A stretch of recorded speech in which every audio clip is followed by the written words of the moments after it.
World war 3। Defence analysts के according आज world war 3 Russia Ukraine, Kashmir, Korea या फिर ताइवान से शुरू हो सकती है।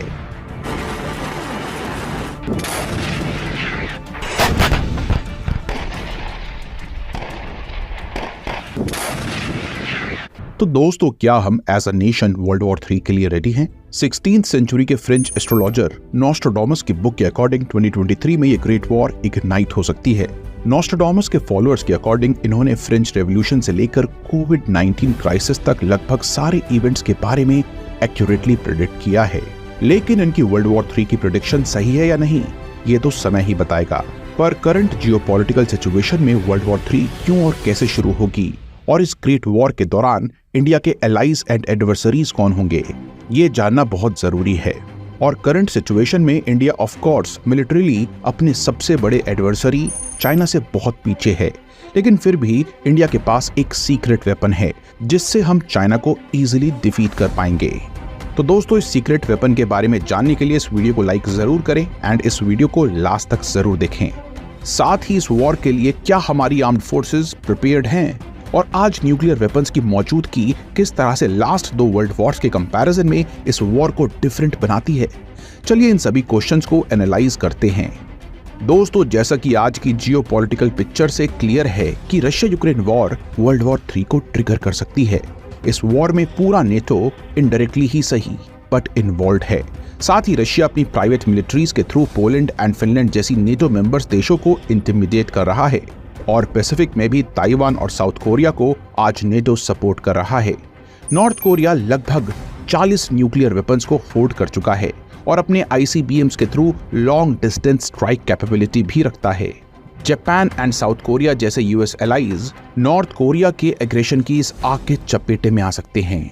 इधर साउथ एशिया में हिमालयाज की गोद में situated Kashmir and Ladakh region एक और जियोपॉलिटिकल हॉटस्पॉट है, जहां इंडिया पाकिस्तान या फिर इंडिया चाइना स्क्रिमिशेस कभी भी एक फुल ब्लोन वॉर में स्पाइरल हो सकती हैं, जो US और रशिया को भी इस कॉन्फ्लिक्ट में पुल कर सकता है। तो दोस्तों, इन रीजन से आज वर्ल्ड वॉर 3 इग्नाइट हो सकती है।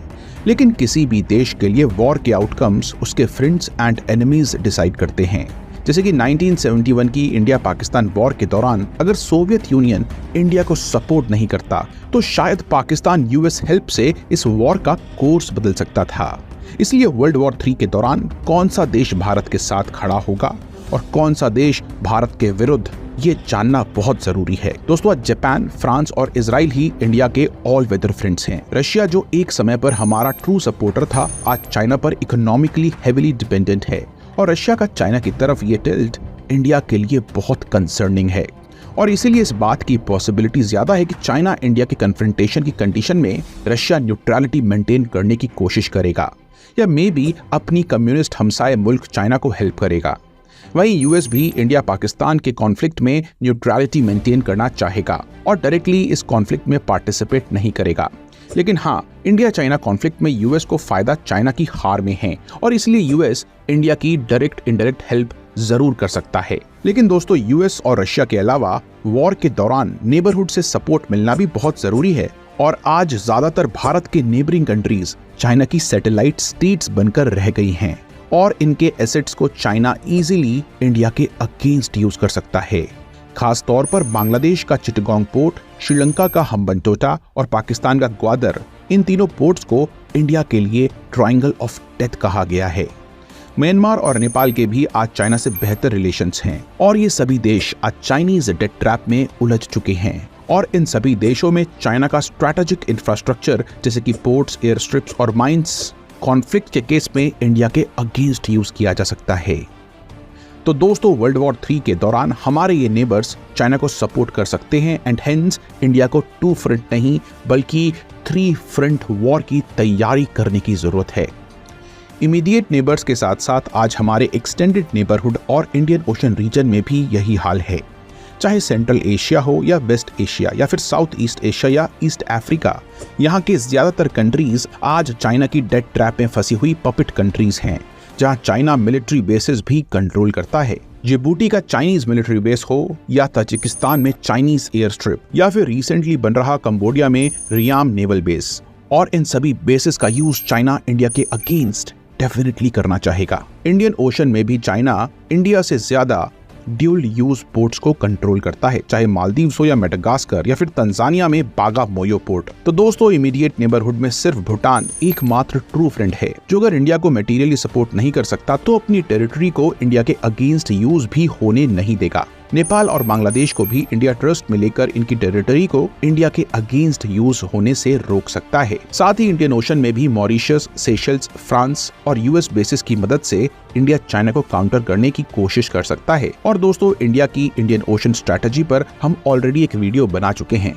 जिसको आप इस चैनल पर देख सकते हैं। हेंस इंडिया के लिए वर्ल्ड वॉर 3 की पिक्चर काफी सीरियस है क्योंकि इंडिया को साइमल्टेनियसली 3 फ्रंट्स पर लड़ना पड़ सकता है और इसी पिक्चर में आती है इंडिया की न्यूक्लियर कैपेबिलिटी। तो दोस्तों, अगर वॉर होती है तो डेफिनेटली इंडिया को टैक्टिकल न्यूक्लियर वेपन यूज करने ही पड़ेंगे और अगर इंडिया न्यूक्लियर वेपन यूज करता है तो पाकिस्तान और चाइना भी न्यूक्लियर वेपन यूज कर सकते हैं, क्योंकि आज तक इजराइल के अलावा कोई भी देश 2 फ्रंट्स पर वॉर नहीं जीता है। बट हमारी न्यूक्लियर पॉलिसी में नो फर्स्ट यूज और नॉन न्यूक्लियर देशों के अगेंस्ट न्यूक्लियर वेपन्स का यूज वर्जित है। न्यूक्लियर वेपन्स के साथ साथ क्या इस बैटल के लिए हमारी फोर्सेस रेडी हैं? चलिए जानते हैं। तो करंटली इंडियन आर्म्ड फोर्सेस में नियरली 1.55 लाख पोस्ट्स वैकेंट हैं। आज इंडिया में इन टोटल 38 आर्मी की डिविजन्स हैं और सिर्फ पाकिस्तान और चाइना बॉर्डर पर साइमल्टेनियसली डिफेंस के लिए हमें एटलीस्ट 43 डिविजन्स की जरूरत है, जबकि ऑफेंस प्लस डिफेंस के लिए एट मिनिमम 54 डिविजन्स की रिक्वायरमेंट है। और अगर इंडियन आर्मी को नेपाल, बांग्लादेश और म्यांमार बॉर्डर पर भी लड़ना पड़ा तो एटलीस्ट 72 डिविजन्स की जरूरत पड़ सकती है, यानी कि करंट से लगभग डबल।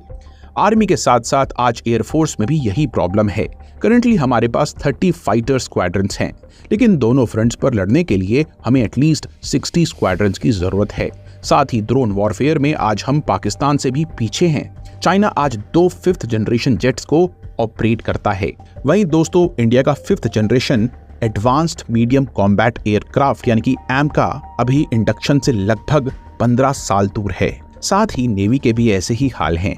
करंटली नेवी में 2 एयरक्राफ्ट कैरियर्स कमीशन्ड हैं, लेकिन प्रोस्पेक्टिव थ्रेट को काउंटर करने के लिए मिनिमम 4 एयरक्राफ्ट कैरियर्स की जरूरत है, जिसमें से एक कैरियर को वेस्ट कोस्ट पर, एक को ईस्ट कोस्ट पर और एक को आइलैंड्स एंड इंडियन ओशन में डिप्लॉय किया जा सके और एक एयरक्राफ्ट कैरियर को कंटिजेंसी सिचुएशन में इंडियन ओशन में रिफ्यूलिंग एंड मेंटेनेंस के बाद डिप्लॉयमेंट के लिए रेडी रखा जा सके। और इन एयरक्राफ्ट कैरियर से ऑपरेट करने के लिए मरीन जेट्स की भारी कमी है। इंडियन नेवी तेजस LCA के नेवल वेरिएंट को ऑलरेडी रिजेक्ट कर चुकी है और राफेल मरीन्स, जिन्हें हम फ्रांस से इंपोर्ट कर रहे हैं, हमारे पास इनफ नंबर्स में नहीं हैं। और इन एयरक्राफ्ट कैरियर्स को सपोर्ट करने के लिए हमारी अटैक सबमरीन्स की न्यूमेरिकल स्ट्रेंथ चाइना के कंपैरिजन में लगभग 1/3 है। जहां China in total 60 submarines operate करता है, इंडिया के पास सिर्फ 18 सबमरीन्स हैं, जिसमें से एक भी न्यूक्लियर अटैक सबमरीन नहीं है। हेंस इंडिया को अपने स्ट्रैटेजिक वेपन जैसे कि ब्रह्मोस, अग्नि, अस्त्रा पर हेवीली डिपेंडेंट रहना पड़ेगा। तो दोस्तों, ये सब सुन के आप समझ ही गए होंगे कि हमें कितनी इंप्रूवमेंट की जरूरत है, लेकिन इसका मतलब ये नहीं है कि हम वॉर में हार ही जाएंगे। मैंने आपको स्टार्टिंग में ही बताया था कि हमारे पास एक सीक्रेट वेपन है जो अगर स्ट्रैटेजिकली यूज किया जाए तो इंडिया को इन कमियों के बाद भी इस ग्रेट वॉर में जीत दिला सकता है। और ये वेपन है इंडिया की ज्योग्राफी। जी हाँ दोस्तों, हिमालयाज इंडिया का इम्पेनिट्रेबल डिफेंस है, जो चाइना के लिए वर्ल्ड वॉर 3 के दौरान सबसे बड़ी डिसएडवांटेज साबित हो सकता है। हाई ऑल्टीट्यूड की वजह से हिमालयाज और तिब्बतन प्लेट्यू से ऑक्सीजन की कमी की वजह से चाइनीज जेट्स एंड एयरक्राफ्ट्स सिर्फ हाफ पेलोड कैरी कर सकते हैं। वहीं इंडिया के सभी एयरबेसेस लो ऑल्टीट्यूड पर लोकेटेड हैं। हेंस लगभग पूरे पेलोड से टेक ऑफ करते हुए इंडियन जेट्स तिब्बत में चाइनीज एयरबेसेस को तेज से नाबूद कर सकते हैं। इंडो चाइना बॉर्डर पर deployed specialised mountain strike corps Tibetan autonomous region यानी कि टार से ग्राउंड अटैक को काउंटर करने के लिए वेल इक्विप्ड भी हैं। और विंटर्स में चाइना के लिए हाई हिमालयाज में अटैक सस्टेन करना बहुत डिफिकल्ट होगा। साथ ही बे ऑफ बंगाल में हमारे पास अनसिंकेबल एयरक्राफ्ट कैरियर के रूप में Nicobar joint military base available है, जहां से इजीली कम सबमरीन्स के साथ भी हम चाइना के नेवल फ्लीट को स्ट्रेट ऑफ मलाक्का में काउंटर कर सकते हैं। और रही बात लंबॉक और ओम्बाई वेटर स्ट्रेट की, जो चाइना को मलाक्का के साथ इंडियन ओशन का एक्सेस प्रोवाइड करता है, यहाँ भी हम क्वाड ग्रुपिंग में ऑस्ट्रेलिया की मदद से चाइनीज नेवल फ्लीट को पूरी तरह से ब्लॉक कर सकते हैं और इंडियन ओशन का एक्सेस डिनाई कर सकते हैं। इसके अलावा चाइना की एक बड़ी कमजोरी है वर्ल्ड की लार्जेस्ट थ्री गॉर्जेस डैम, जिस पर लॉन्ग रेंज मिसाइल से अटैक करके चाइना की बिग सिटीज जैसे कि शंघाई और वुहान को इजीली डुबाया जा सकता है। तो दोस्तों, यहाँ इंडिया की ज्योग्राफिक एडवांटेजेस क्लियर हैं, जो इंडिया को इस वॉर में डोमिनेट करने में हेल्प करती हैं। और एक और रीजन है सैनिकों का जज्बा। देखिए, चाइनीज मिलिट्री की एक सबसे बड़ी कमी यह है कि इसके सैनिक अपनी मर्जी से सेना में शामिल नहीं होते। चाइना में कंपलसरी मिलिट्री सर्विस रूल्स हैं और इंडियन आर्मी दूसरे हाथ पर वॉलंटरी है। और पास्ट में हुई इंडिया चाइना स्क्रैमिशेस में हम ये फर्क देख ही चुके हैं। और सिर्फ इंडिया को ही नहीं दोस्तों, चाइना को भी इंडिया के साथ साथ ताइवान, जापान, कोरिया और यूएस से 2 फ्रंट्स पर वॉर लड़नी पड़ सकती है। और अगर ये वॉर विंटर्स में होती है तो चाइना LAC के अलोंग भी कोई बड़ा एक्शन नहीं ले पाएगा। हाँ, लेकिन चाइनीज मिसाइल से बचने के लिए हमें रोबस्ट एयर डिफेंस सिस्टम की जरूरत जरूर पड़ेगी। इसके लिए इंडिया के पास इंडिजीनियसली बिल्ड रुद्रा M2 और रशियन S-400 जैसे एडवांस्ड डिफेंस मिसाइल सिस्टम्स हैं। तो दोस्तों, इस टैक्टिकल एडवांटेज से इंडिया इजीली चाइना को डोमिनेट कर सकता है। रही बात पाकिस्तान की, तो हमें पाकिस्तान से भी साइमल्टेनियस वॉर लड़नी होगी। दोस्तों, तालिबान और तजिकिस्तान में हम अपने बेसेस नेमली अयानी बेस और फारखौर एयरबेस का यूज करके पाकिस्तान के लिए दूसरा फ्रंट हम ओपन कर सकते हैं। साथ ही बलूचिस्तान में डीप एसेट्स को एक्टिवेट करके पाकिस्तान में इंटरनल केओस क्रिएट किया जा सकता है। मियां छानू इंसिडेंट के बाद ये भी क्लियर है कि पाकिस्तान इंडियन मिसाइल्स को ब्लॉक करने में असक्षम है एंड हेंस पाकिस्तान को मिसाइल्स के थ्रू इजीली ओवरवेल्म किया जा सकता है।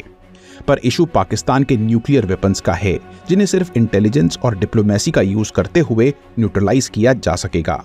तो दोस्तों, इस हाइपोथेटिकल वॉर में ये जरूरी है कि हम ब्रूट फोर्स के साथ साथ डिप्लोमेसी का भी यूज करें। ये डिप्लोमेटिक मैन्यूवरिंग का ही रिजल्ट है कि साउथ एशिया में इंडिया आज अकेली कंट्री है जिसके साथ यूएस ने सभी 6 फाउंडेशनल पैक्ट साइन किए हैं, जिसके कारण information sharing, logistics, interoperability etcetera में यूएस की हेल्प से चाइना और पाकिस्तान को काउंटर करने के लिए हम आज एडवांटेजियस पोजीशन पर हैं। दोस्तों, वैसे तो इंडिया नॉन एग्रेसिव कंट्री है और हमारे प्राइम मिनिस्टर लगभग हर इंटरनेशनल फोरम पर यह दोहराते हुए दिखाई देते हैं कि ये एरा वॉर का नहीं बल्कि डेवलपमेंट का है। और हमारी फॉरेन पॉलिसीज में भी पंचशील प्रिंसिपल्स को प्राइमरी इंपॉर्टेंस दी गई है। लेकिन करंट जियोपॉलिटिकल पिक्चर में वर्ल्ड वॉर 3 एक टेरिफाइंग प्रोस्पेक्ट है।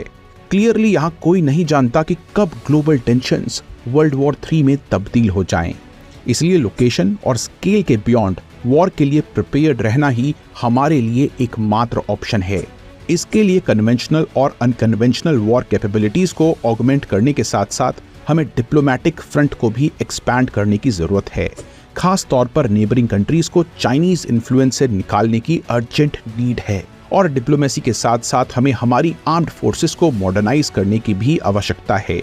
और मॉडर्न थ्रेट्स जैसे कि ड्रोन वॉरफेयर, साइबर वॉरफेयर और आर्टिफिशियल इंटेलिजेंस को अपनी डिफेंस पॉलिसी में ऐड करने की जरूरत है।